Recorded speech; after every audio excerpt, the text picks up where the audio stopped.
विहंगम ज्ञान योग में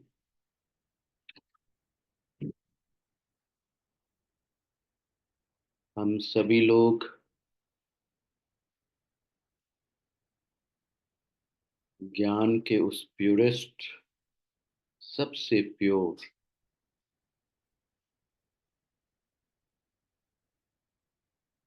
ज्ञान को समझने के लिए रोज अग्रसर हो रहे हैं। जो ऐसा रहस्य जो हमारे पास होता है, हम उनके साथ जीते हैं। हम उनके साथ रोज एक नई अनुभूतियों को प्राप्त करते हैं। लेकिन वो पवित्र और रहस्य युक्त रहता है।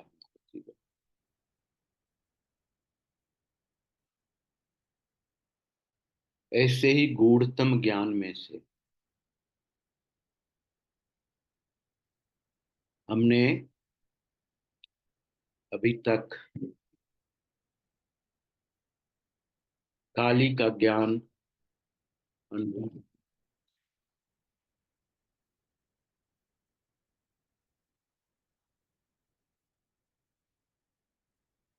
काली महाविद्या।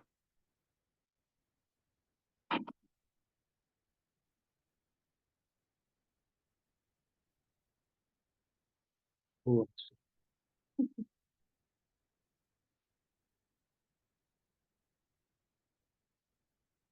काली महाविद्या में इस यूनिवर्स में एग्जिस्टिंग रियलिटी ऑफ ट्रुथ और रियलाइजेशन ऑफ ट्रुथ, इसकी अनुभूति हम।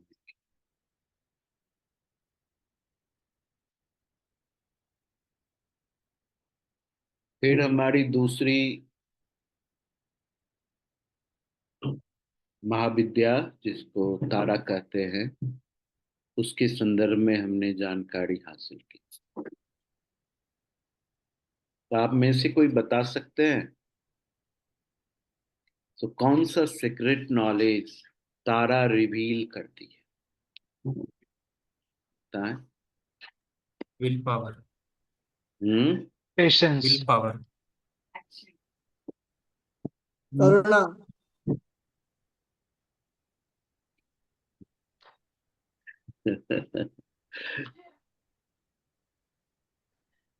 सही से बताइए। Sir, abandon useless things.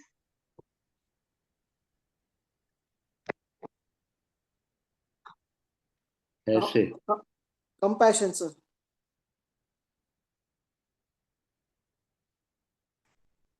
कि वो गाइड करती हैं to take right decision, go on right path, so we abandon useless things, unnecessary things.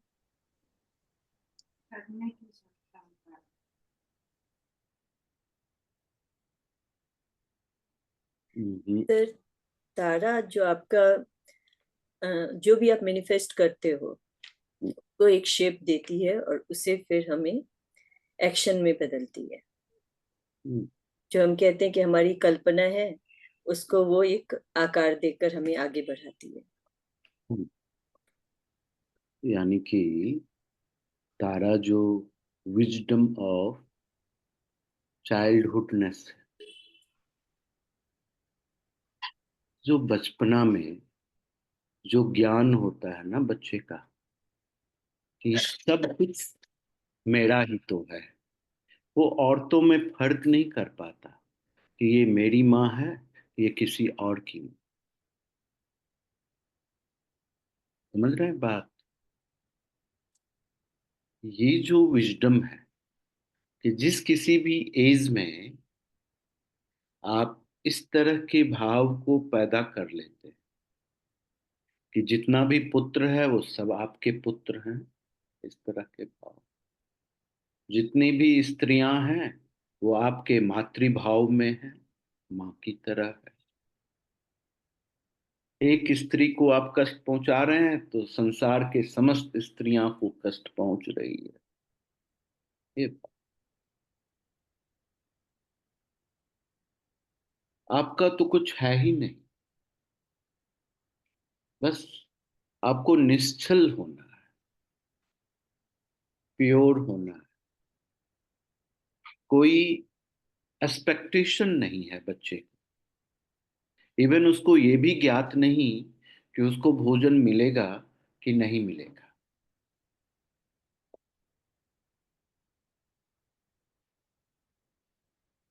उसको ये भी अनुभव नहीं होता है कि सराउंडिंग से उसको प्यार मिलेगा या क्या मिलने वाला।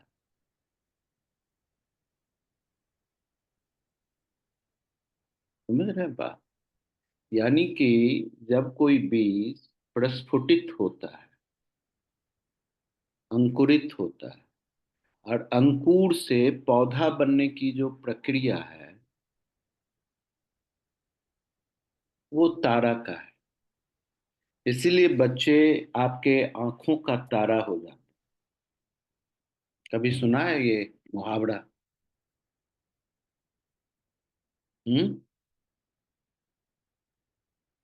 कि लव का ऐसा प्योरेस्ट फॉर्म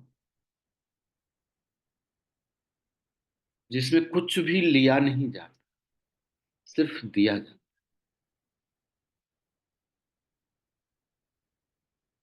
वो तारा है, माँ तारा।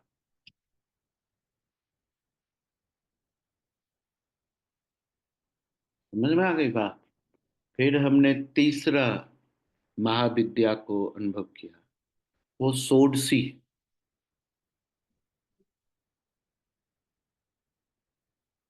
है ना। अब ये विजडम ऑफ ब्यूटी, जब तक आप अंदर से ब्यूटी नहीं होंगे, प्योर नहीं होंगे, लवेबल नहीं होंगे, तब तक आपके अंदर की ब्यूटी भी बाहर नहीं निकलती, है ना।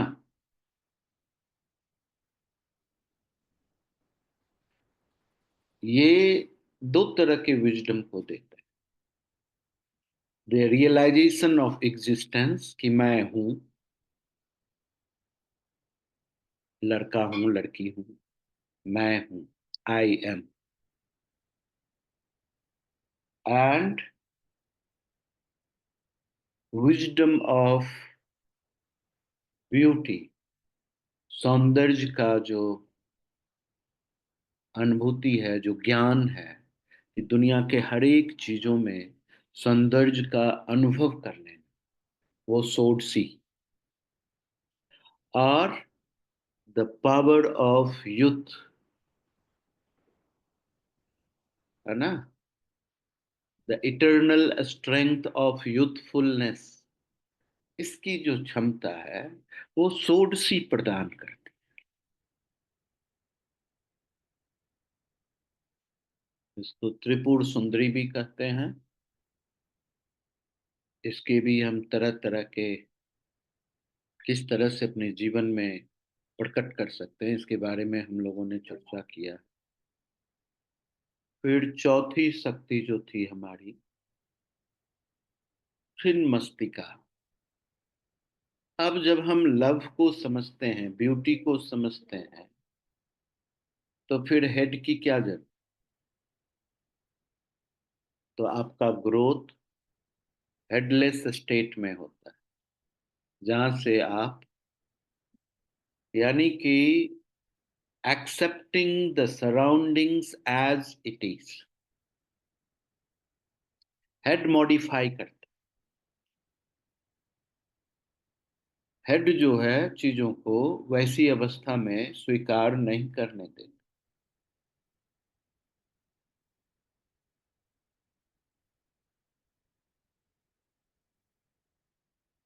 है ना। अगर हम अभी सुमति मैडम के बारे में बोलेंगे तो हृदय कुछ और बोलता है, दिमाग कुछ और बोले। दिमाग कंपैरेटिव स्टडी करेगा और हार्ट जो है वो सोलफुल स्टडी करेगा। तो कंपैरेटिव स्टडी में हम ओरिजिनलिटी को मॉडिफाई कर देते, वो ओरिजिनल होता ही नहीं है ना।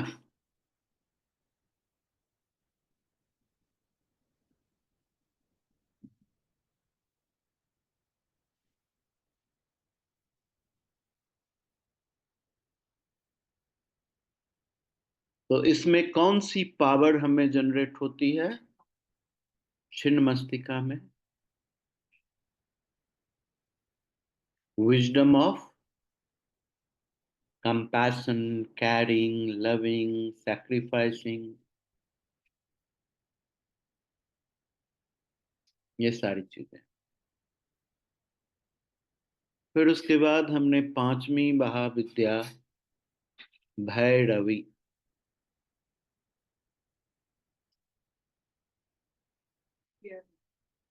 इसमें विजडम ऑफ fearlessness. फियरलेसनेस, इसके बारे में जानकारी।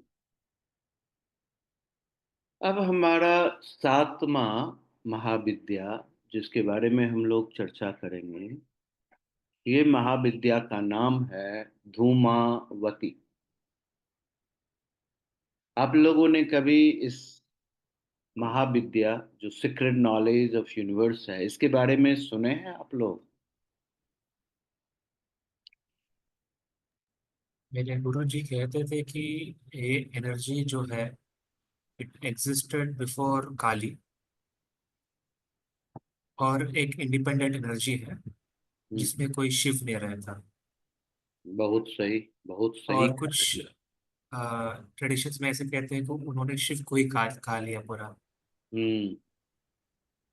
तो वो एनर्जी उनमें है कि वो शिव को ही खा ले तो कुछ भी खा लेंगे। मतलब सही। जो भी हमारा बुराई है तो वो भी खा लेंगे। हाँ। वो क्षमता है उनमें। जी जी जी, बिल्कुल सही बात है। आप गुरु जी ने जो भी आपको समझाया बहुत सही चीज थी।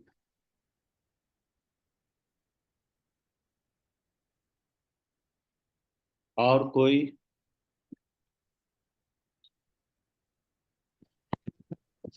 We can pray this goddess to remove all negativities in our side, inside. जी। That is like one kavacha small sloka is there. Night after 10 o'clock we have to do. We should pray that remove my ill health, remove my tensions, like that. It will definitely going to work out, sir. I practiced it. It's very good sloka. Maybe I'll share in the group, sir. Okay okay, sure, मस्त। Thanks. Thanks. Anyone else? इसमें compassion बहुत है। एक बार इनका मैं मंत्र पढ़ा, simple one single बीजाक्षर वाला मंत्र। 5-10 मिनट किया था। वो एक लव सा एक फीलिंग आया था। मतलब वो कोई और महाविद्यालय में वो उतना लव नहीं आया था। निसंदेह है, क्योंकि ये सारी महाविद्या इन्हीं से पैदा हुई, तो इसीलिए इनको श्रेष्ठा कहा जाता है, सब में श्रेष्ठ है।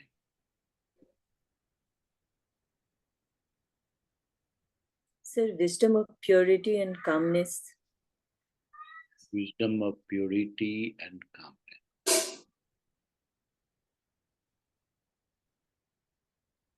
Yes, one finds one of the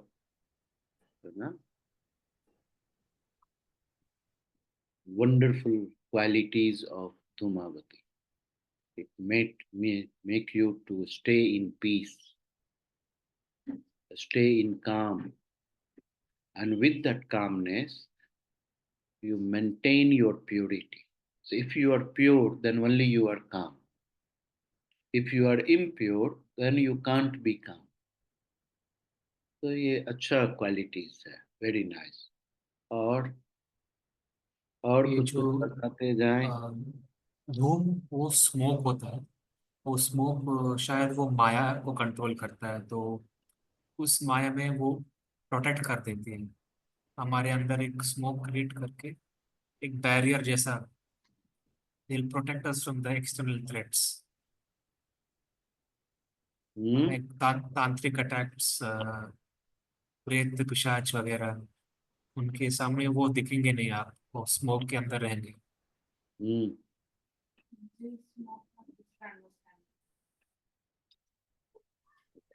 sir, आपने बताया था कि जब सब कुछ खत्म हो जाता है तो शिव तो शव के रूप में रहते हैं, लेकिन जो उनका जीवंत फॉर्म है, जो धुआं है, वो शक्ति के फॉर्म में, धूमावती के फॉर्म में रहता है। हम्म। तो जो सब कुछ खत्म होने के बाद जो शक्ति जनरेट होती है, वो धूमावती है। देखो, धूम्र का तो मतलब धुआं होता ही है। इनसे पहले, आपसे पहले कौन बोल रहे थे? कारण हाँ। तो आपके अंदर में अगर धुआं है, तो you will have the blurred understanding, visualizations of everything, whatever is in front of you, right?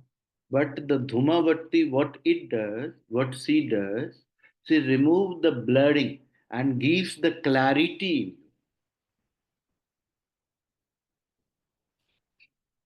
Understood? हमारा मंत्र में जो लगा रहेगा, जैसे जैसे मन का मेल मिटेगा उतना। हाँ। हमारी इधर प्रतिभा बैठी हुई हैं, उनका कहना है कि जितना हमारे अंदर इम्प्योरिटीज या मन का मैल रहेगा, उतना हमारे अंदर से धुआं फैलता रहेगा। जैसे जैसे हम प्योर होते जाएंगे, हमारी धुआं खत्म हो जाती। जैसे बदली के दिनों में, मतलब बरसात के दिनों में, अगर आपका जो लकड़ी का टुकड़ा है पानी से भिंगा हुआ है और उसमें अगर आप आग लगाते हैं, तो बहुत ज्यादा धुआं वो प्रकट करता है। जैसे जैसे उसकी पानी सूखते चली जाती है, वैसे ही वो धुआं खत्म होना शुरू होता है ना। और वो प्योर प्रकाश के रूप में रोशनी के साथ धुआं के बिना भी जलना शुरू कर देता है।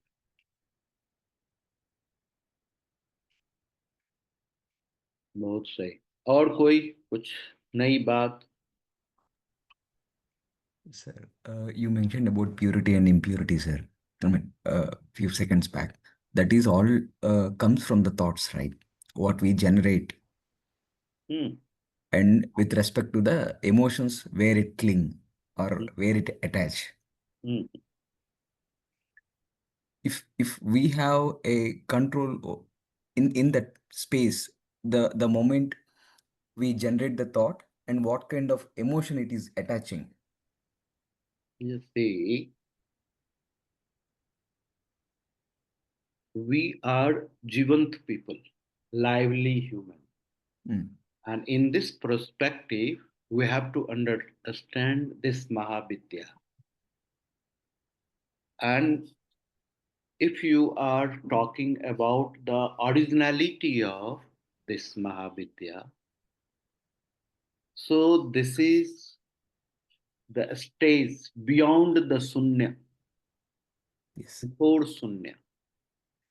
Yani ki, you can say, after the calamities or any kind of destructions, right? Universal destruction. The Brahmand got destroyed. Nothing left.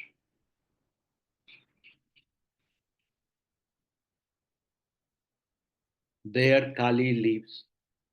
But she lives before Kali.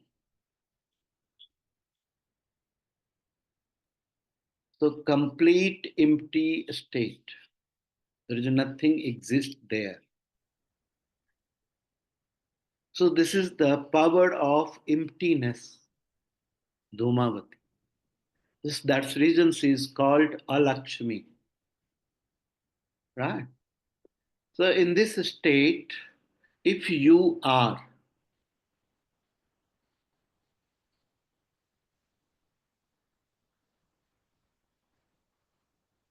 that time, you can feel, realize the Dhumavati. When you understand, if your Kundalini has been erosion, you reach to the Shiva. So before Shiva, who designed the Shiva as a Shiva? Who is that? And that is Dhumavati. And that's the reason she was able to swallow Shiva itself. So beyond Shiva, the power which exists, which made Shiva, that resources. Because every destruction, because Shiva destroyed this universe. Like in sea is destroying Shiva too, and then sea exists. So that is the power. Before Shiva, whatever the power exists, and that is our Dhumra Dhumavati Mahavidya. So going beyond the Shiva, then the realizing of the self, that is the ultimate understanding. So once we reach to Shiva, then we can think about what is beyond the Shiva. So thinking is not the mental thinking. When you becomes the universal soul, celestial soul, or whatever, cosmic soul, they are supreme soul. So after that, the soul having connection with someone else or not. So that realization, then the different kind of love start. So unknown mother with this soul, supreme soul. Today supreme soul and this Jivatma, Jeev soul. This two soul having the extreme loving affections. So we are reaching to the supreme soul from this human soul or Jivatma, right? Reaching to the supreme soul. When we will reach to the supreme soul, we became the supreme soul, then we have the another journey. And that journey is from supreme soul to the Dhumavati, the ultimate soul. Understood? So that is the very, very deep realizations of life. No one has reached there or who has been there.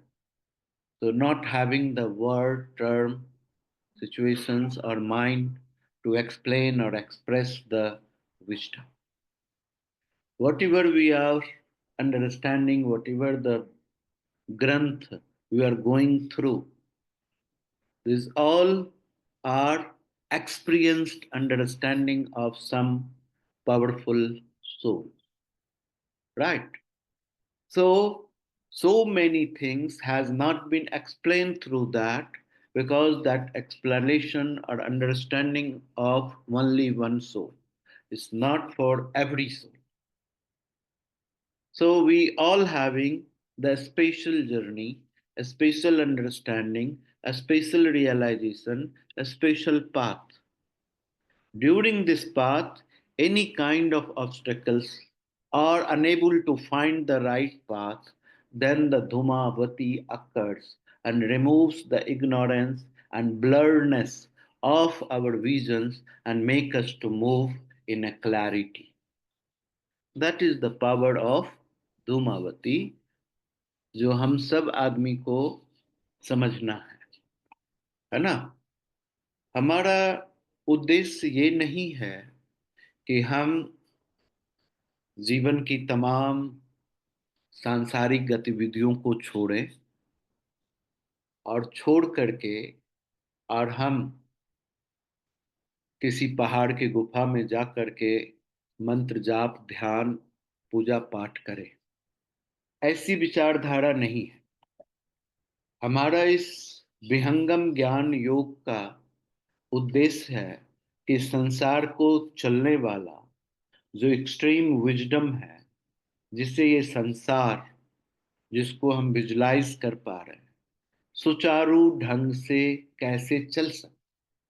हमारा संसार जो हमारा life path है, उसके ऊपर हम किस तरह से अनरिस्ट्रिक्टेड मूव कर सकते हैं, या हमारे जीवन का जितना भी रिस्ट्रिक्शंस हैं, प्रॉब्लम्स हैं, उसको स्पिरिचुअली हम कैसे डिजाइन कर सकते हैं, उसको कैसे हील कर सकते हैं, और इस संसार में स्पिरिचुअलिटी के साथ वर्ल्डली सिस्टम्स को कैसे अपने जीवन में उपयोग में ला सकते हैं। ये उद्देश्य है। इसीलिए इस उद्देश्य को देखते हुए हमने ऐसा ही प्रोग्राम डिजाइन किया है।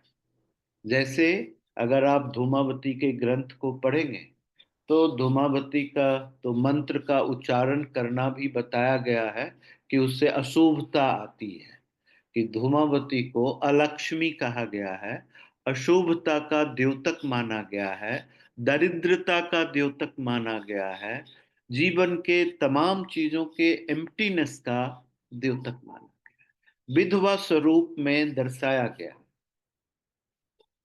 है ना।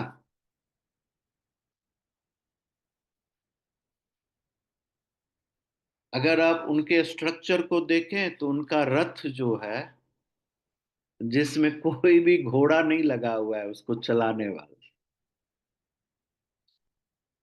है ना, उस पर बैठी हुई एक ओल्ड महिला जिसके दांत निकले हुए हैं, गाल चुटक गए हैं, सफेद साड़ी पहनी हुई,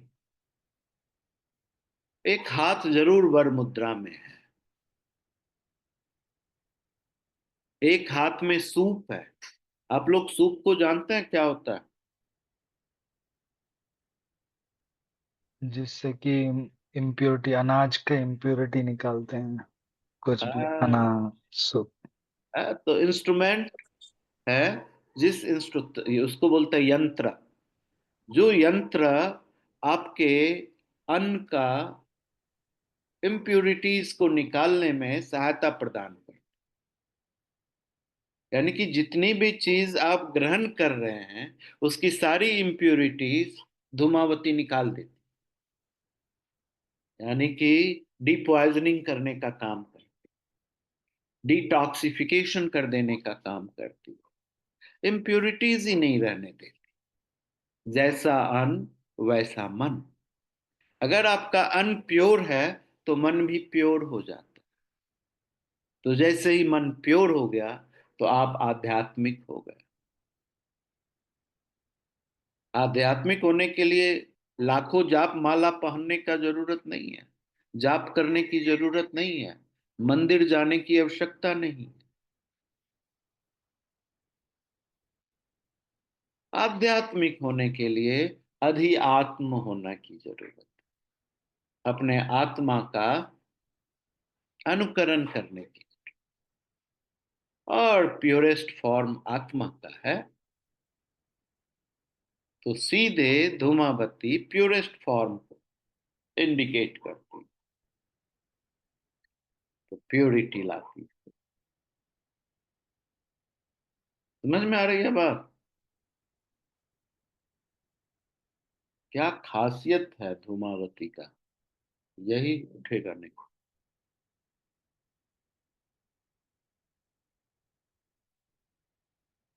है ना। तो सर, अनाज साफ करने का तरीका धूमावती से ही आया है क्या? सही बात है। अनाज के साथ साथ सब कुछ साफ कर साफ कर देते देते हैं, हैं। ठीक है। क्योंकि और किसी ऐसे देखा नहीं है कि ऐसे पकड़े हुए किसी भी देवी को या किसी भी और देवता को।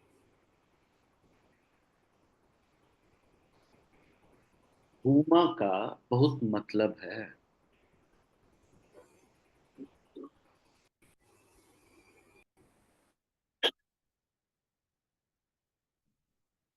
एक फॉर्म है जो शिव के ऊपर है, तो अगर शास्त्र शिव को भी सही से एक्सप्लेन नहीं कर पाते तो बिल्कुल। धूमावती को छोड़ी तो मतलब वो तो इसीलिए धूमावती को ब्लॉक कर दिया, कहा कि कोई भी आदमी घर में धूमावती को पूजा नहीं करो। ऐसा शास्त्र बना दिया, पंडितों ने बना दिया। सर क्या वैराग्य की तरफ चले जाते हैं कैसे? वैराग्य के तरफ तो वैसे ही लोग चला जाता है ना। मतलब सब चीजों से डिस्कनेक्ट का मतलब मेरा। हाँ, तृप्त होना, प्योर होना। वैराग्य नहीं कहता है, ये हाँ। वैराग्य की ओर नहीं करता, ये तो परिवार में सुचारू ढंग से जीने का तरीका बता। विहंग होने का। हाँ, नहीं कर। सर फिर ये 10 महाविद्या में अगर काली जो है वो फेज 1 लीड करती है, तो ये फेज 2 है, ये फेज 2 ये सोल जीरो है, जर्नी का। ये फेज जीरो फेज 0 काली और से फेज पहले। 7। कोई चीज पूर्ण हो जाता है तो धूमावती की अवस्था में आ। सर शून्य। पर वो तो स्ट्रगल और पॉवर्टी और वो दिखा रहे हैं, तो फिर वो वो जीरो। ऐसा स्ट्रक्चर है, ये तो प्रॉब्लम्स है। जब आप प्रॉब्लम को समझोगी तो प्रॉब्लम रहता है।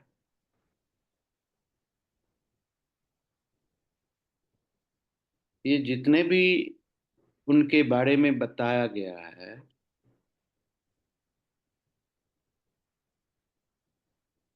वो तो एक भी नहीं बताता।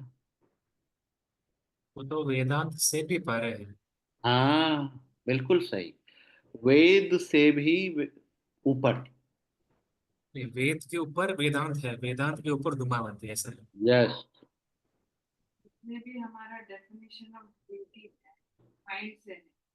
अभी माइंड हटाया था चिन्मस्तिका से, फियरलेसनेस को हटाया था, धूमावती में ब्यूटी जोन माना, क्योंकि वो ब्यूटीफुल नहीं है या किसी है, वो माइंड ही बोल रहा है ना, definition of mind.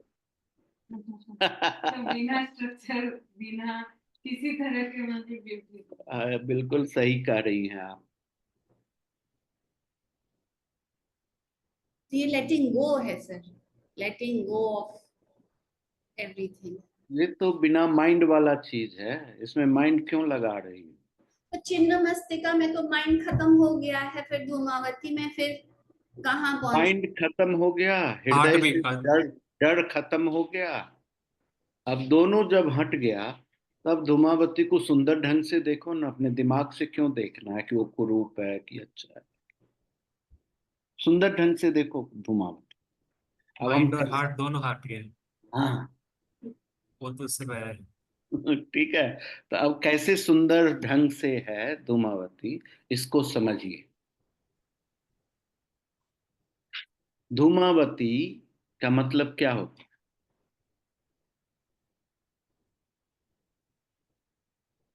Power of smoke ना, दोज होल्ड्स स्मोक, जो स्मोक को होल्ड करता है, वो धूमावती। अब बताओ, स्मोक को कौन होल्ड करता है? शिव जी। हाँ, शिव। शिव। शिव तो सबको ही होल्ड कर लेता है, हमारा कॉमन अंडरस्टैंडिंग। जब हम घर में धुआं पैदा करते हैं तो वो धुआं कहाँ जाता हवा में। हवा में। है? फिर हवा से कहाँ जाता? आकाश में। फिर आकाश में क्या बनता? स्पेस। बादल। बादल बनता, फिर बादल नीचे आता, फिर वो धुआं पानी में बदल जाता, बरसात हो जाता, फिर से वो धुआं बनता, फिर ऊपर उठता। ये साइकिल चला रहा है पूरे ब्रह्मांड पूरे ब्रह्मांड का साइकिल का पावर हम पे आ जाता है, कंट्रोल का। वही बोल रहे हैं। सर ये महाकाल है ना, उस पर मरे हुए लोगों की राख से आरती की जाती है ना, हम्म। तो वो भी यही है क्या, धुआं? वो जो राख है ना, वो शिव ही है ना। हाँ जी। राख क्या है? शिव है। उसमें हाँ अमृत डाल दो तो जिसका राख है वो बन के तैयार हो जाएगा फटाक से। और अमृत क्या है? प्राण जी। है ना। हाँ जी। ऐसा। अब जब शरीर जो है तो कितने तत्व से बना है? 5 तत्व। 5। जब इस शरीर में से प्राण हट जाता, हट गया तो सोल निकल गया इसमें से। अब ये शरीर 5 तत्व में बट जाता। अर्थ में अर्थ चला जाता, वायु में शरीर के अंदर वायु जो है वो चला जाता, अग्नि अग्नि में मिल जाता, वाटर में जो है वो वाटर में मिल जाता। समझ रहा पॉइंट? जो इसका आकाश तत्व में है वो उसमें विलीन हो जाता। जब पांचों तत्व डिवाइड हो जाता, सब में बट जाता,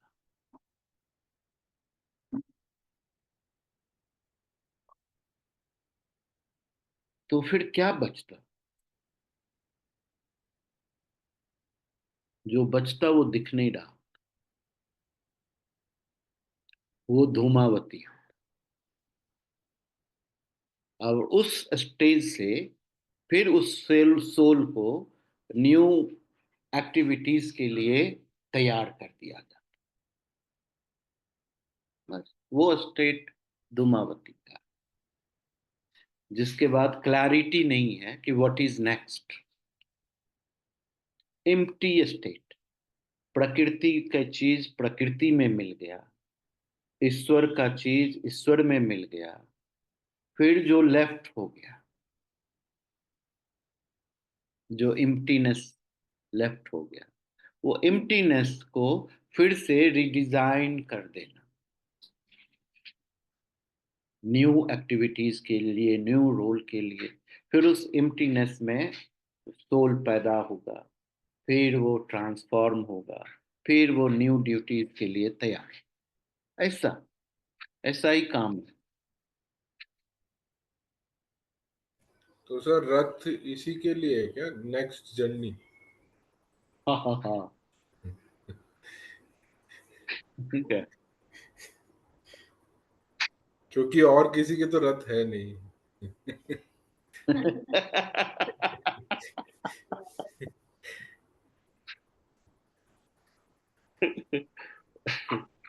वो चारों रथ जो है हाँ। बड़ा यूनिक रथ हैं। चारों पहिया जो हैं रथ के, उसमें से एक पहिया रुद्र है, दूसरा पहिया यम है, तीसरा वरुण है, और चौथा नैऋत्य है। ये चारों देवता, ये चारों पहिया संसार के सारे दुखों को या बीमारियों को या मृत्यु को पैदा करने वाले हैं,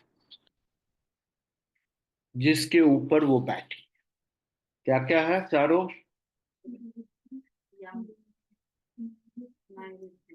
एंड वरुण। सर लास्ट वाला थोड़ा बताओ, वरुण के बाद। नैऋत्य है ना। नृत्य। नैऋत्य। हाँ, नैऋत्य कौन होता है? South west. अच्छा।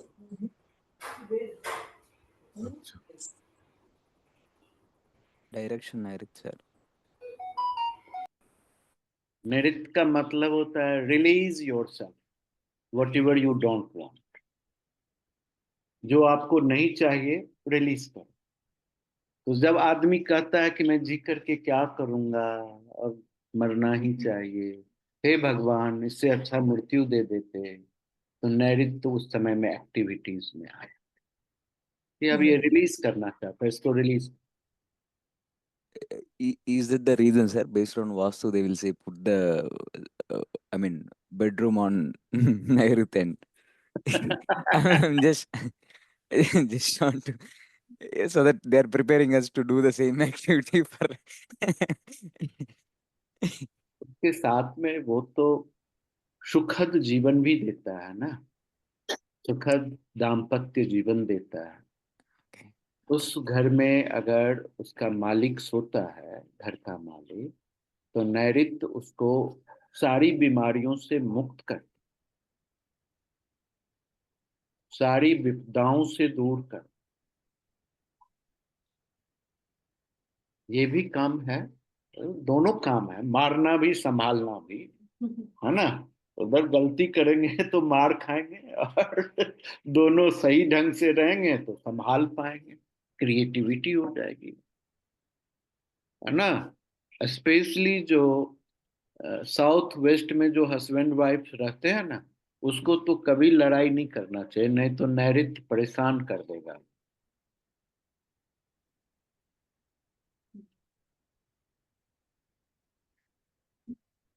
ठीक है, तो ये वास्तु वाले को समझना चाहिए, उनको बताना चाहिए कि आप बेडरूम तो साउथ वेस्ट में बना लिया, ये अच्छा है वास्तु के हिसाब से, है ना। लेकिन साउथ वेस्ट में रहने पर पति पत्नी के बीच में किसी भी तरीके से असंगत व्यवहार नहीं हो,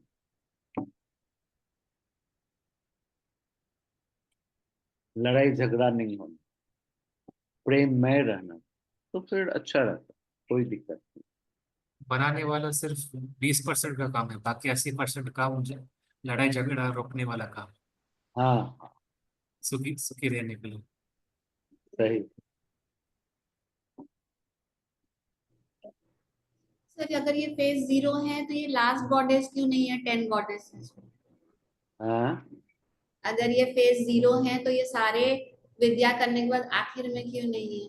ये सब की बड़ी बहन है ना, माता है ये सब, सारी माताएं इसी से निकली है, तो ये हर एक फेज में है, फर्स्ट में भी है, सेकंड में भी है, थर्ड में भी है, फोर्थ में भी है, सेवंथ के बाद चीजें रिपीट होती हैं, तो फिर सेवंथ में भी है, एट्थ में भी है। सेवंथ तक एक स्वर प्रिपेयर्ड होता है कि आप एक स्टेज तक पहुंच जाते हैं, फिर उसके बाद चीजें रिपीट होती हैं, एट्थ, नाइन्थ, टेंथ, ऐसा। मतलब सर सब कुछ खत्म होने के बाद भी दुख की शुरुआत फिर से हो सकती है? हाँ, क्यों नहीं, जीवन का शुरुआत ही दुख में है।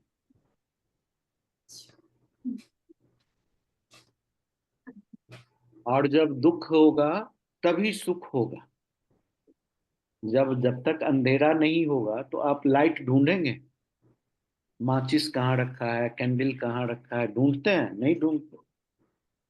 जैसे ही लाइट जाता है तो माचिस ढूंढने लग जाता, ये पॉइंट।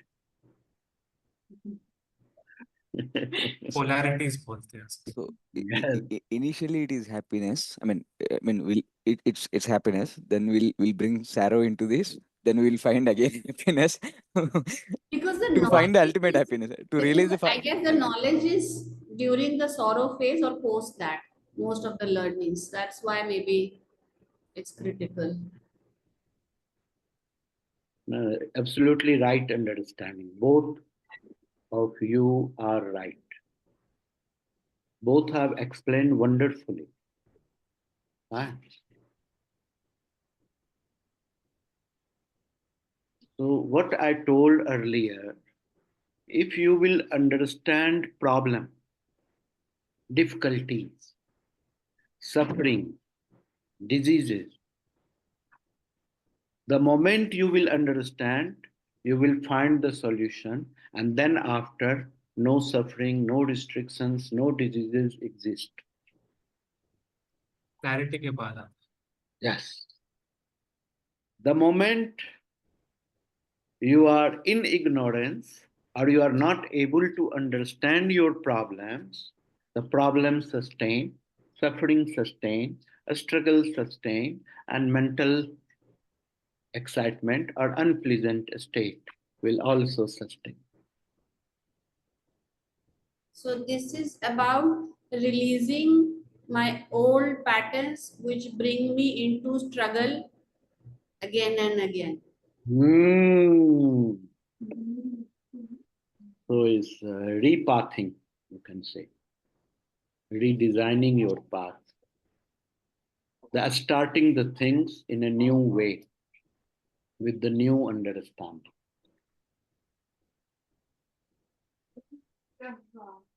सीड प्रस्फुटित होता है तो सीड में काली की शक्ति है, प्रस्फुटित होने में तारा है। तो सीड के फॉर्म में देखे तो धूमावती को नहीं, सीड बनने हैं।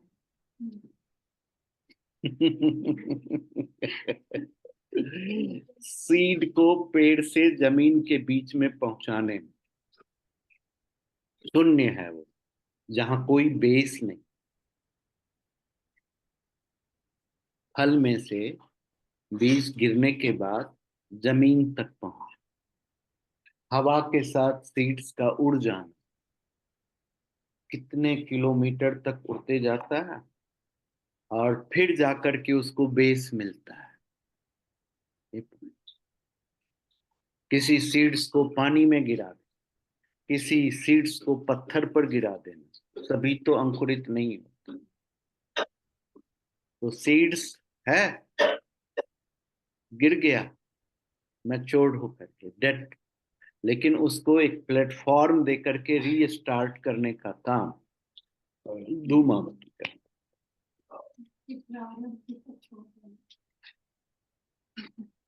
ठीक है, ये कंप्यूटर को कंप्लीट फॉर्मेट कर देना, और फॉर्मेट करने के बाद भी फाइल एग्जिस्ट करते रहते, ऐसा बस छुपा हुआ फाइल है कंप्यूटर का। पूरे डाटा इरेज हो गए, फिर भी डाटा एग्जिस्ट कर, ये पॉइंट देखो। ये तो हम लोगों का बनाया हुआ कंप्यूटर सिस्टम है, और उसमें से डाटा खत्म हो गया, फिर भी डाटा को हम लोग निकाल लेते हैं, डिलीट मार दिए फिर भी निकाल दिए, ऐसा। तो जो डाटा डिलीट हो गया उसके बाद भी डाटा का हम निकाल करके उपयोग कर लेते हैं, ये धूमावती करा सकती है।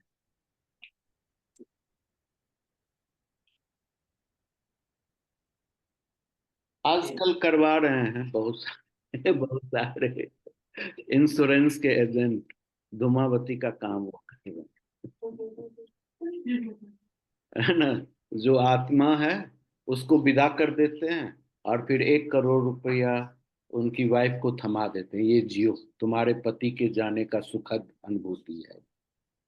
आपने अपने पति के जाने के लिए 360 रुपए का मंथली लाइफ टर्म इंश्योरेंस किया, 1 करोड़ का, हाँ, टर्म लाइफ इंश्योरेंस, ये लीजिए। तो ये धूमापति पीछे से करवाती है ये प्रोग्राम, उन्हीं का ये खेल है। ये आंख में धुआं भर दिया है और सारे इंश्योरेंस वाला ठग ठग करके करोड़पति अरबपति बन रहा है। आपको मारने के बाद 1-2 लाख रुपया, 1 करोड़ रुपया, आपको बीमार होने के बाद 2-4 लाख, 10 लाख रुपया हॉस्पिटल में जमा करा देगा। तो ये धूमावती करवाती हैं ऐसा कार्य, यानी कि किसी भी स्थिति में बेनिफिशियल।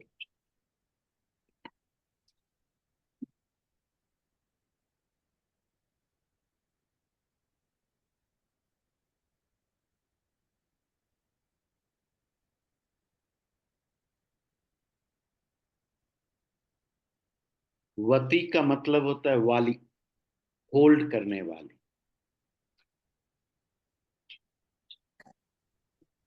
धुआं को होल्ड करने वाली, जैसे पुत्रवती होता है पुत्र वाली, वैसे ही धूमावती है, धूमा वाली, द फॉर्म ऑफ स्मोक है। इस धूमा शब्द को समझना, धूम्र शब्द को समझना बहुत ही अंडरस्टैंडिंग की बात। जब आप इस शब्द को समझेंगे तो धूमावती को समझना आपके लिए मोर इजियर हो जाए।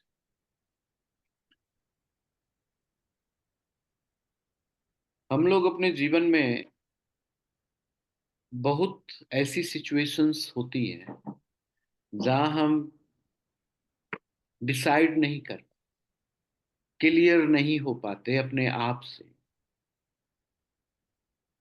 कि मुझे क्या करना, ये करूं कि ये करूं। बहुत ही इनर कॉन्फ्लिक्ट में होते हैं, कंफ्यूजन के स्टेट, अंतर द्वंद के साथ गुजर रहे। ये सारी अवस्था धुआं की है।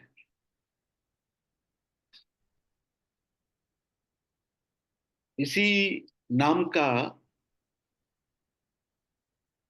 एक ऐसा राक्षस था जिसको धूम्र लोचन कहते। वो जिधर देख देता था उसके दिमाग में धुआं ही भर देता, कंफ्यूज हो जाता था आदमी, और उससे ठग करके उसको मार करके भाग जाता।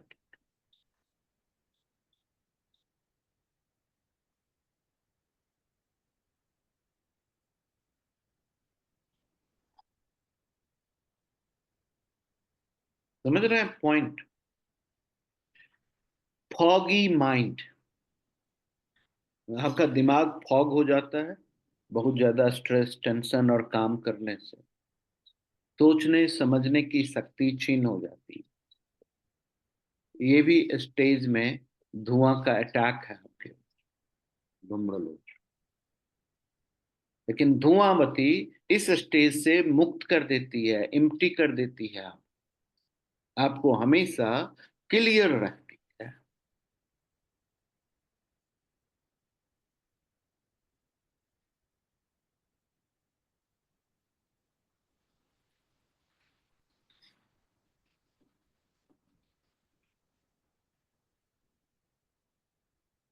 ये पॉइंट, इसीलिए कन्फ्लिक्ट की स्टेज जो होती है हमेशा नुकसानदेह। क्लैरिटी होना, जब क्लैरिटी आ जाए तो फिर ग्रोथ आ जाता है, रोशनी आ जाती है, सामने से बादल छट जाते हैं और चीजें ठीक से दिखने लगती हैं। नॉर्थ इंडिया में आपने फॉग देखा है? अराली का। हाँ, ये फॉग जो है, उस फॉग में कितना दूरी दिखता होगा? 1 फीट का डिस्टेंस, उससे ज्यादा नहीं दिखता। अगर उससे ज्यादा देखने के लिए कोशिश करते हैं तो गड्ढे में गाड़ी गिरा, तो गाड़ी सीधा नहीं जाके गड्ढे की तरफ जाने लग जाता। रोड भी तो ऐसा ही है सर। रोड तो बिहार का भी अपूर्व है। अभी तो बेंगलोर का रोड वैसा है। इससे वर्स्ट रोड तो एक जमाने में बिहार में हुआ करता था। उस समय लालू जी बोले थे कि हमारे बिहार का रोड तो हेमा मालिनी के चिक की तरह है। उनका उपमा भी अतुलनीय है, लालू यादव।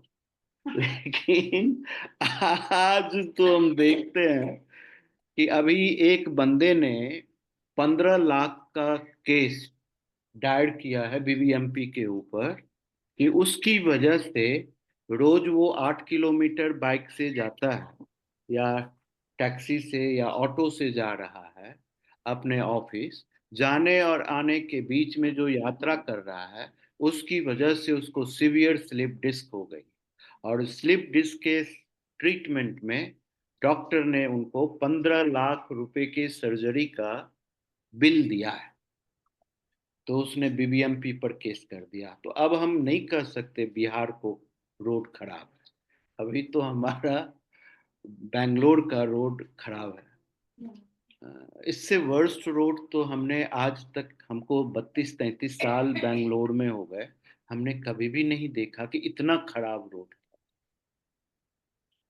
बहुत वर्स्ट है। रोड भी वैसा है और वैसे ही ट्रैफिक भी है। हाँ। और हम देखते हैं जहाँ पुलिस ज्यादा रहती है उस जगह में ट्रैफिक ज्यादा रहती है, जहाँ पुलिस नहीं रहती वहाँ ऑटो प्रोग्राम। सर धूमावती की कमी है उनमें। हाँ। मट मेले में किसको पहले स्टार्ट करे किसको रोके। ठीक है, चलो ये तो हम तो ऐसे बताए, लेकिन अभी हम तो बिहार से आए हैं। हमारे गांव गांव किसी भी गांव में जाएं, एकदम टॉप क्लास का रोड है, साफ सुथरा, नीट एंड क्लीन रोड। कोई कचरा भी नहीं फेंकता है। हमको तो बड़ा अच्छा लगा कि हम देखते थे लोग रोड पर टट्टी कर देते। अभी रोड के पास में एकदम नीट क्लीन, आप आराम से पैदल जा सकते हैं, आ सकते हैं। तो बहुत चमत्कारिक चेंज है हमारे बिहार में। धूमावती हट गई है, अपनी धुआं को हटा ली, तो विलक्षणता आ रही है, पवित्रता आ रही है। ठीक है, अच्छा हो रहा है, बिहार बदल रहा है। तो धूमा का जो शाब्दिक अर्थ है, ये संस्कृत के धूम्र शब्द से लिया गया है, जिसका बेसिक अर्थ धुआं होता है। इसके अलावे भी इसके बहुत सारे समानार्थक अर्थ हैं, सिनोनिम्स हैं, जिसको समझना जरूरी है कि वो भी धुआं की तरह यूज होती है ना। उसमें से एक है जिसको बोलते हैं सुपद्मा। क्या नाम है धुआं का दूसरा नाम? सुपद्मा। सु मतलब सुंदर, पद्मा का अर्थ क्या होता है? कमल, लोटस। जो कचरे में जन्म ले रही है लेकिन ग्रोथ सुंदर पद्म की तरह है। ऐसा खूबसूरत कमल का फ्लावर जो धुआं कहलाती। समझ में आई बात? अब कमल के पत्ते का या कमल के फूल की क्या quality? Purity. Emptiness of what? Where the lotus born, उसकी एम्प्टी हो गई। कीचड़ में पैदा हुआ, कीचड़ छोड़ दिया। पानी ने रिस्ट्रिक्शंस किया, पानी छोड़ दिया, ऊपर उठ गया। ना उसके ऊपर पानी ठहर सकता, न कीचड़ ठहर सकता। Extreme purified flower, beautiful flower, lotus. Padma है, सुपद्मा है। इसको हम बोलते हैं। अब बताओ लक्ष्मी किसके ऊपर बैठती है? पद्मा। पद्म। और लक्ष्मी के ऊपर लक्ष्मी विराजमान है। लोटस आसन है सारे देवी देवताओं का। तो ये माता अपने स्वरूप में, लोटस के रूप में सबको स्थान दे रही है, giving the position, right, with purity. यानी कि सारी देवताओं का उद्देश्य क्या है? Purity and truthfulness. वो बेस है, उसका आसन है ये। तो अगर आपको कोई भी देवता को आवाहन करना है अपने अंदर में, तो उसका बेस क्या होना चाहिए? आसन क्या होना चाहिए? पद्मासन। Purity and truthfulness. और फिर ताकत कैसे उपलब्ध आएगी? कि कमल की तरह दृढ़ निश्चय होना कि मुझे कीचड़ से ऊपर उठ के कंप्लीट प्रस्फुटित होना है, खिलना है। जैसे ही आप खिल गए, काम बन गया आपका। You achieved everything in your life. आप अपने सर्वोच्च स्थिति में पहुंच गए और आप श्रेष्ठ बन जाते हैं, ज्येष्ठ बन जाते हैं, बड़े बन जाते हैं। ऐसा है ना।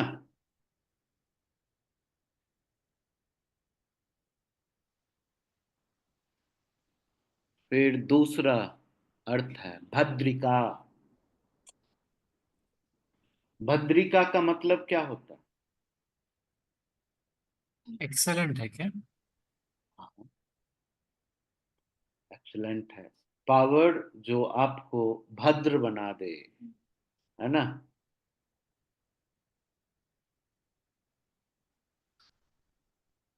निर्मल बना दे, प्रेममय बना दे, ऐसा पावर। इनोसेंट बना दे, ऐसा ऐसा पावर, है ना, जिसको भद्रिका बोलते हैं। भद्रिका का दूसरा भी मतलब होता है, भाद्र से भद्रिका होता है, यानी कि नाइट ऑफ भाद्र मास, यानी कि बादल और बिजली की चमक और बादल के टकराहट से उत्पन्न ध्वनि वाली जो अंधेरी काली रात, जो भयभीत कर देती है, भय पैदा करने। समझ रहे हैं बात? वही धूम्र, यानी कि इसके स्वरूप स्ट्रक्चर से वैसा भय पैदा हो जाता है। वो उस तरह के रात की तरह महसूस होती, दिखती, रियलाइज होती। लेकिन उसके दूसरे साइड में भद्र का क्या मतलब था? इनोसेंट, है ना, जो इनोसेंसी एक्सप्रेस कर दे, ऐसा पावर, जहां से इनोसेंसी आए, विनम्रता आए, भद्रता आ जाए, ऐसा। तो इसको बोलते हैं भद्रिका। कृष्ण के जन्म वाली रात हुई। हाँ, कृष्ण के जन्म वाली रात, भाद्र महीना में ही हुआ था ना।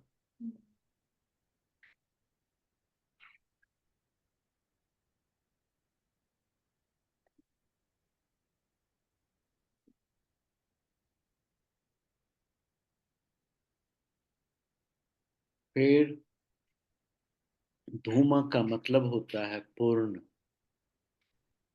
कंप्लीटनेस। आप कब पूर्ण होते हैं बताएं?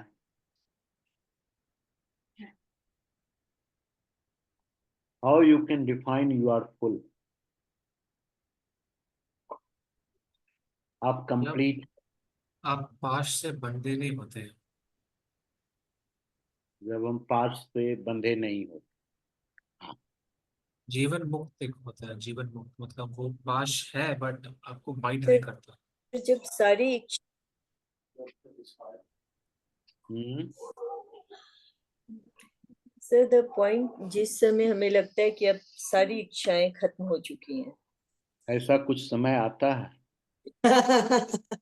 आज नहीं होता, हाँ, क्योंकि जो संत होते हैं वो तो उनकी इच्छाएं नहीं रहती, तो हमें लगता है कि वो पूर्ण है। इच्छाएं रहती, उनकी इच्छाएं रहती हैं भगवान का दर्शन मिल जाए। एग्जैक्टली। वो भी इच्छा ही है। यस।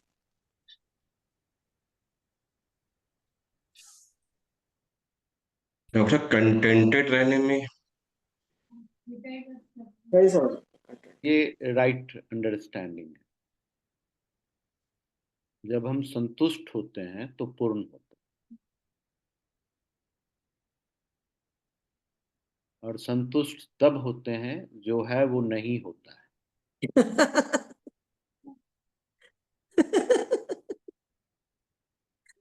है ना। जो आपके पास है वो आपको ऐसा महसूस होता है संतुष्ट हो जाने से कि अब ये नहीं, अब इसकी वैसी आवश्यकता नहीं। करेक्ट।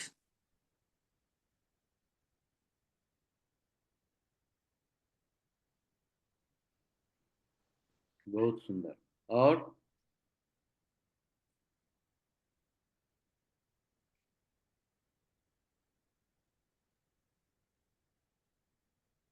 जाहिर सी बात है कि हम पूर्ण नहीं है तो पूर्णता का हम बता नहीं पाएंगे, हम तो जस्ट ऐसे ही जो शास्त्र में पढ़े थे बोल रहे हैं। सही बात है, लेकिन लगता है हमारे इस जीवन में भी कि इनफ हो गया है। सर तृप्त बोलते हैं ना। कंटेंटेड, हाँ कंटेनमेंट ही एक ऐसा अंडरस्टैंडिंग है हमारे जीवन का जो हमको कंप्लीट करता है। और जब हम अपनी आइडेंटिटी को छोड़ देते हैं, मर्ज हो जाते, तो कंटेंटेड हो, है ना, तो भी हो जाता है। यानी कि जैसे हम परमात्मा में मर्ज, तो कंटेंटेड हो।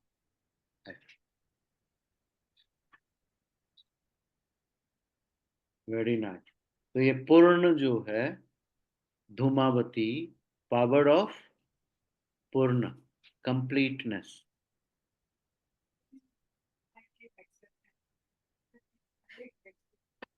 अपना करंट से अपूर्णता दिखती है, तो उस अपूर्णता को accept करना, ये भी पॉइंट है। तो ये प्रतिभा बता रही है कि हर एक व्यक्ति अपने जीवन में अपूर्णता को देखता है, यस। पूर्णता को देखता नहीं। जब वो अपने अपूर्णता को देखता है और उसको एक्सेप्ट कर लेता है, तो वो पूर्ण बन जाता है।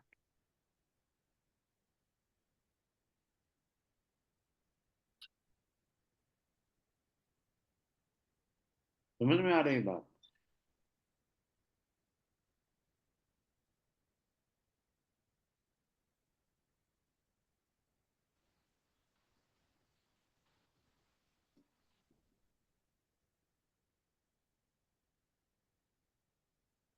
तो ये जो दोनों का मीनिंग होता है इनर वर्ल्ड में, वो कंफ्यूजन पैदा करता है।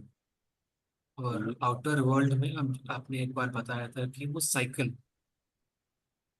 वो स्मोक उठता है और क्लाउड्स में चला जाता है, फिर वो क्लाउड्स पानी बन के नीचे आ जाता है, फिर स्मोक बन जाता है। तो वो साइक्लिकल का मीनिंग वो आउटर वर्ल्ड में आता है, ऐसा बोल रहे हैं। बिल्कुल सही है। जो संसार है वो साइक्लिक है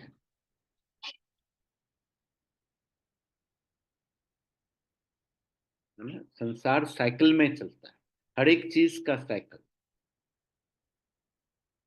और इस साइक्लिक पैटर्न को जब हम अनुभव करते हैं, किसी भी चीज की साइक्लिक पैटर्न, तभी हम प्रिडिक्ट कर पाते हैं। कोई भी प्रिडिक्शन हम कैसे करते हैं? पैटर्न रिकग्निशन होता है वो। पैटर्न को समझ करके कि इसके बाद अब ये होगा, इसके बाद ये होगा। अभी समर है, तो हम क्या बताएंगे कि अगले महीने में कौन सा मौसम आ जाए, है ना? सबको पता है कि अभी समर के बाद रेनी आ जाएगा, रेनी सीजन। तो ऐसे ही जीवन के हर एक पाथ का अपना एक पैटर्न है। जैसे ही हम उस पैटर्न को अनुभव करते हैं, तो what will be the next, इसको प्रिडिक्ट कर सकते।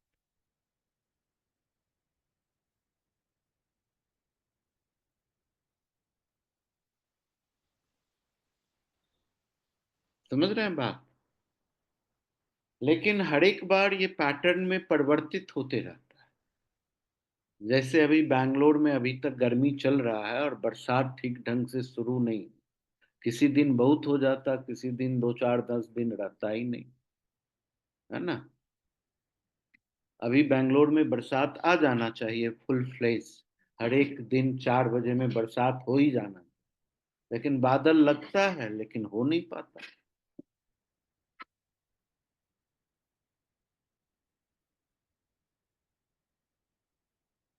समझ रहे हैं बात?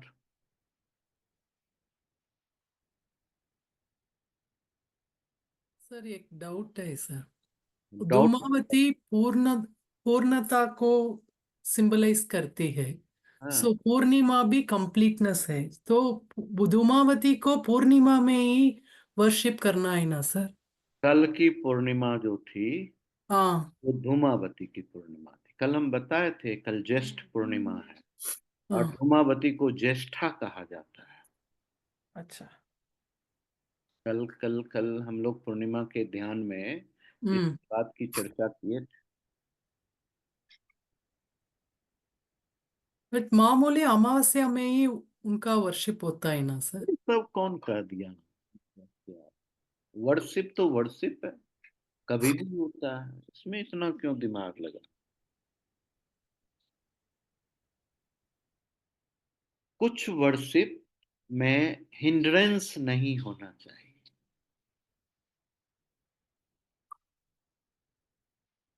वो रिस्ट्रिक्शंस बेयर नहीं करता। अगर उस वर्शिप के दौरान रिस्ट्रिक्शंस पैदा होती है तो वर्शिप में जो उत्पन्न एनर्जी है उस हिंड्रेंस को डिस्ट्रॉय करने की कोशिश कर, तो आपका पर्पस ऑफ वर्शिप डेविएटेड हो जाता है। इसीलिए इसको बहुत ही, कोई भी पूजा जो आप करेंगे सो अनडिस्टर्ब्ड स्टेट में करना चाहिए, जहां से रिस्ट्रिक्शंस नहीं आना चाहिए। नहीं तो रिस्ट्रिक्शंस होने से जो सौम्यता है, जो वातावरण है, जो एनर्जी पैटर्न है, वो सब डिस्टर्ब होता है। इसीलिए पूजा अविघ्न होना चाहिए। इसीलिए विघ्न को हटाने के लिए हम लोग सबसे पहले गणेश का आवाहन करते हैं। उनको विघ्न हरता बोलते हैं ना। तो पूजा शुरू करने के लिए गणेश का आवाहन इसीलिए करते हैं कि इस पूजा के दौरान किसी भी तरह का विघ्नता पैदा ना हो, पूजा अपनी कंटिन्यूटी के साथ आदि से अंत तक पहुंचे। ये पॉइंट होता है।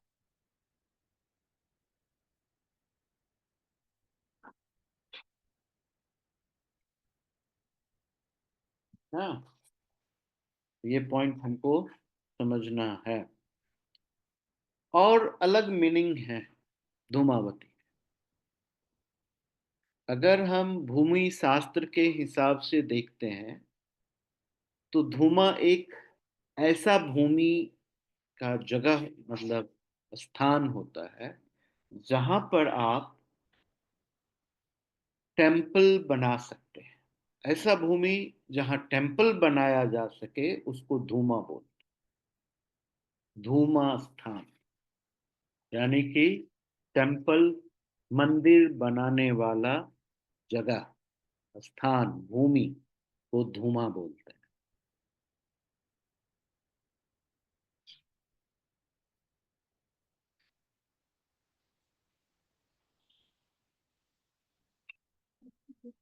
इस धूमा को टेस्ट किया जाता है कि ये जगह धूमा है कि नहीं। कलर टेस्ट करते हैं कि जमीन का जो मिट्टी है उसका कलर कैसा है। मिट्टी के कलर के बेस में मंदिर का निर्माण होता है ना। फर्टिलिटी टेस्ट करते हैं, उस जमीन में थोड़ा सा अनाज डाल करके देखते हैं कि उस जमीन की उर्वरा शक्ति कैसी है।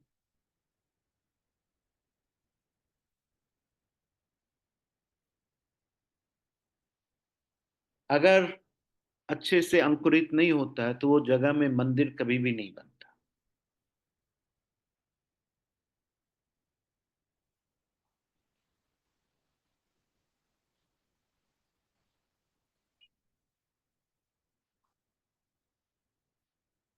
जब ये धूम्र या धूमा भूमि को सेलेक्ट कर लिया जाता है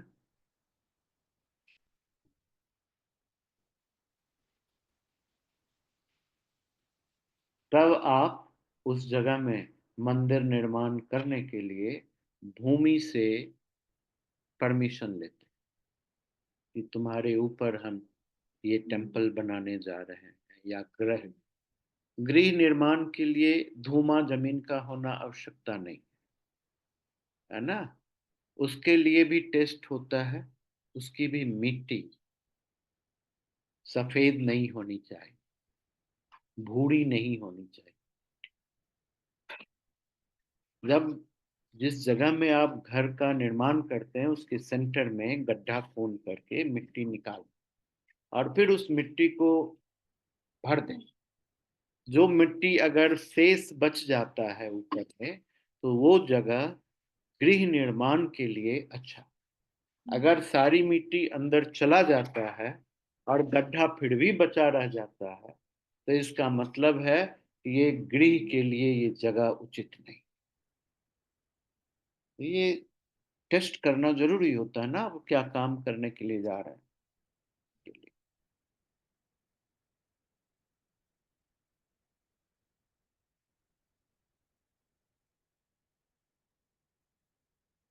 ठीक है।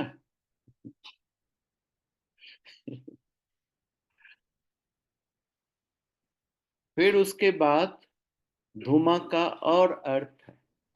तृतीय संहिता है ना, इस संहिता के दौरान धूमा को का मतलब कैमल के रूप में लिया, ऊंट।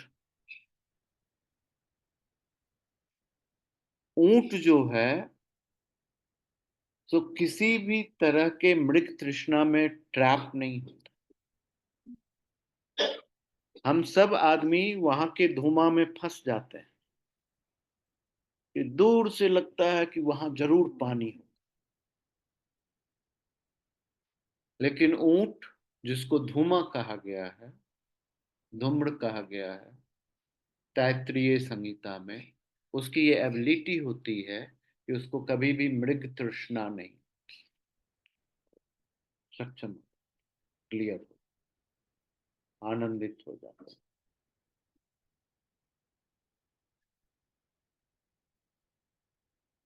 ना। धूमा दो कलर से बनाया हो। कौन कौन सा कलर होता है? ग्रे होता है। से व्हाइट और ब्लैक। वो लाइट ब्लैक हो जाएगा। Red and black, smoky colour क्या है? रेड है एंड ब्लैक है।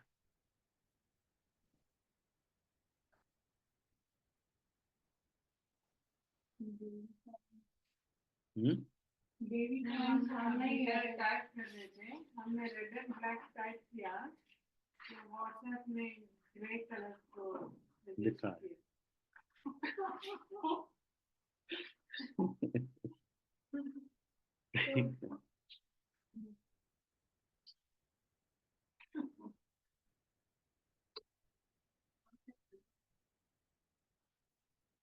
समझ में आ रही है बात?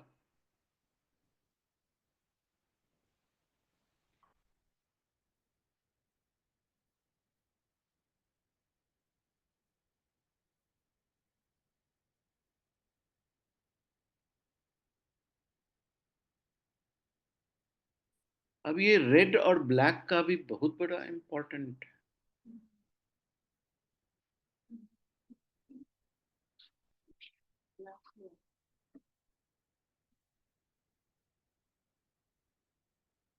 है ना। ये भी कॉम्बिनेशन है। रेड पावर है, तेज है, और ब्लैक कोल्ड है, डार्क है, लैक ऑफ कलर, डेड है। तो ब्लैक शव है और रेड शक्ति। जब ये कंबाइंड हो जाता है तो पार्वती और शिव का जो कॉम्बिनेशन दिखाया जाता है ब्लैक एंड रेड में, अर्धनारीश्वर का जो तस्वीर।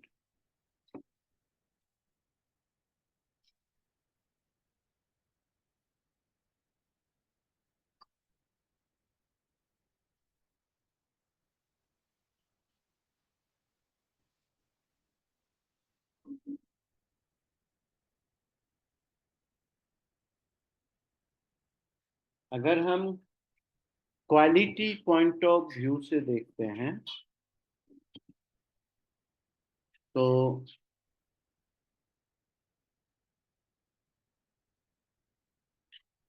पावर ऑफ नोबिलिटी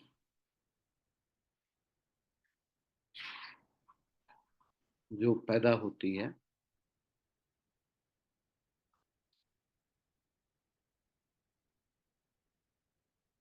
कि किसी को आप अपकार नहीं करें, तकलीफ नहीं पहुंचा, सज्जनता, न भद्रता जिसको बोले थे, उदार पर्सन, उदारता, कुलीन व्यक्ति, जो भद्रता था ना,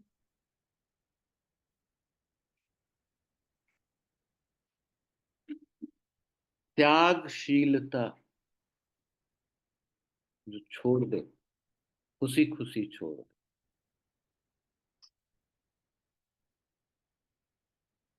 कुलीनता, कुलीनता बड़ा सुंदर शब्द है। कुलीन का बहुत अच्छा मतलब होता है, ये संस्कार से ओरिएंटेड, फैमिली बैकग्राउंड या आपके जेनेटिक स्ट्रक्चर से डिजाइंड होता है ये गुण, ये क्वालिटी, इसको कुलीन होना बोलते है ना।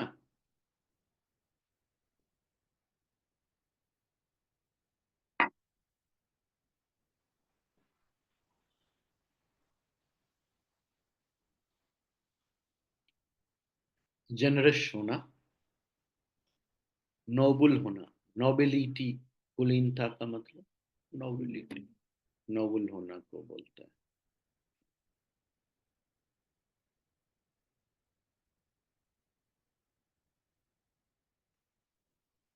और क्या हो सकता है मतलब, हम बताना चाह रहे हैं कि आप लोग अच्छे से समझते जाएं। हाँ,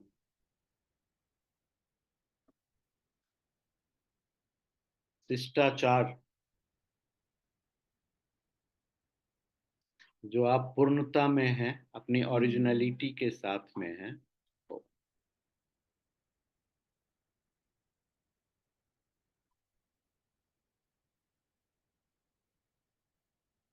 अपने शब्द सुना है, कृपालु, हाँ,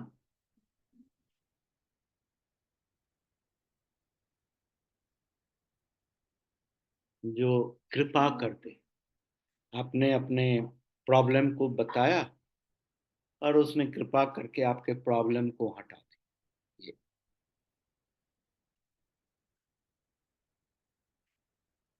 स्वीट टेम्पर्ड,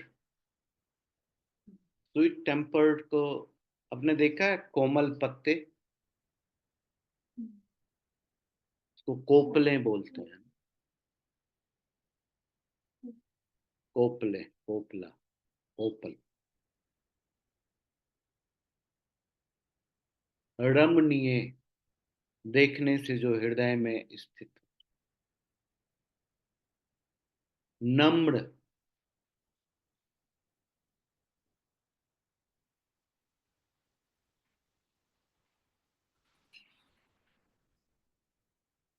ये सब चीजें ये हमारी धूमा अनुभव कराती है, वो देती है, प्रदान करती है, इतना सारी चीजें देती, और तो भी हमारा शास्त्र बोलता है कि ये तो अलक्षा है ना, जाएगा तो चीजें ही खराब कर देगा, इसीलिए विधवा औरत को लोग घर में रहने नहीं देता। सोचिए, शुभ विवाह में, शुभ कार्यक्रम में उसको दूर हटाता, लेकिन इसमें कितनी क्वालिटीज,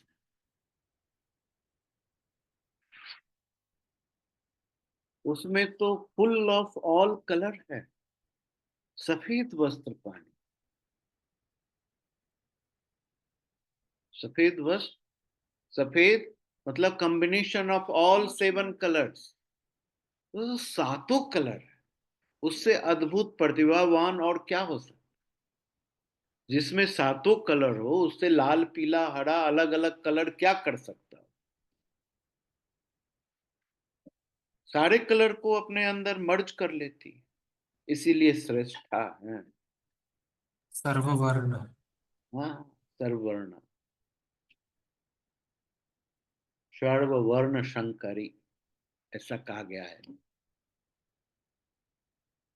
ना, ये बात।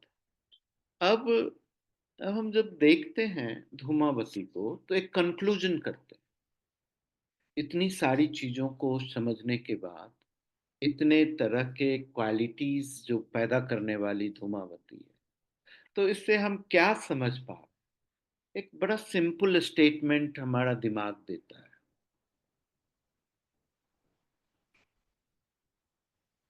कि धूमावती शून्यता और विसर्जन का प्रतीक है। विसर्जन मतलब रिलीजिंग आउट, कि आपके अंदर, आपके जीवन में जो चीज रिक्वायर्ड नहीं है उसको रिलीज कर देना और इम्प्टी होना, ये धूमावती सिखाती है। वो उसका सिंबल है, प्रतीक है। लेकिन हमको देखिए, हम लोग तो प्लास्टिक का बोतल को भी जमा कर, गवर्नमेंट ने बैन कर दिया है ना, यूज का नहीं है, घर घर को छेक के रखा, संग्रह करने की आदत हो गई।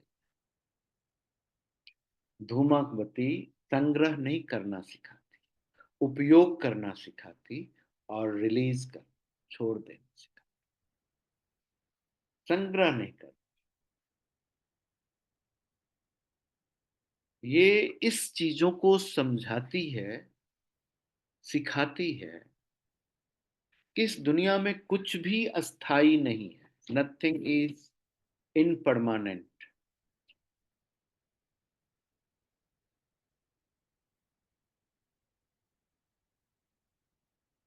सभी चीज अंततः एक ही शून्य में विलीन हो जाए, जैसे ब्लैक होल है, सब उसी में चला जाए।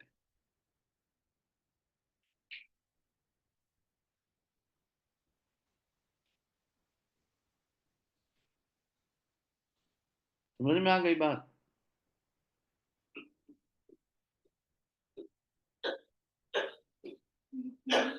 हाँ पूरी जर्नी बता दी।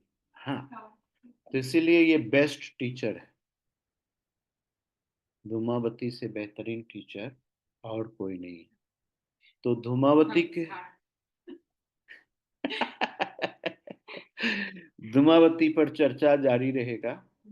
आज बहुत ही दुखद घटना घटी है, अहमदाबाद में एक प्लेन क्रैश हो गया यस और जिसमें बहुत सारे लोगों का आकस्मिक मृत्यु हो गई। यस तो हम सर चाहते हैं कि आज हम ध्यान के बदले 1 मिनट मौन धारण करें और उस आत्मा को परम गति मिले और एक्सट्रीम पीसफुल स्टेट में वो आत्मा अपने जीवन को, रेस्ट ऑफ द पाथ को कंप्लीट करे, है ना। इसके लिए हम लोग सीधा बैठ के आंख बंद करके 1 मिनट के लिए मौन व्रत धारण करते हैं उन सभी दिवंगत आत्माओं के लिए।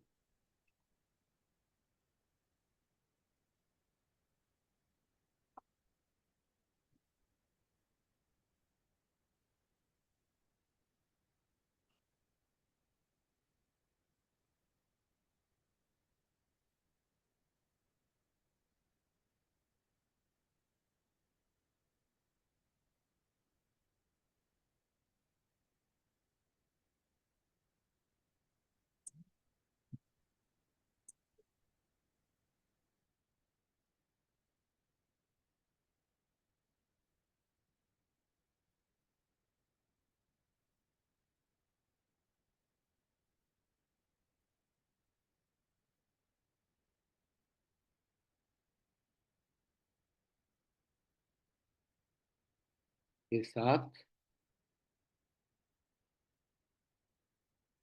हम आज की विंगम यात्रा को यहीं रोकते हैं। अगले सप्ताह फिर से इस जर्नी को स्टार्ट करेंगे।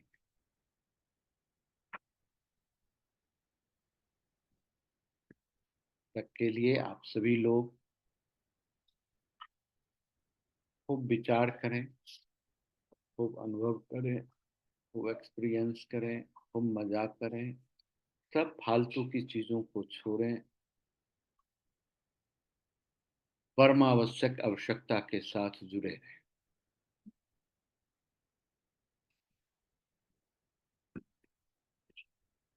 शुभ रात्रि।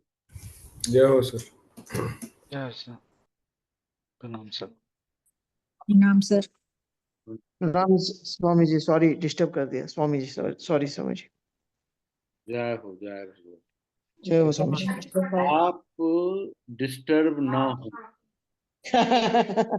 मैं डिस्टर्ब नहीं। यस सर, थैंक यू जी, थैंक यू स्वामी जी।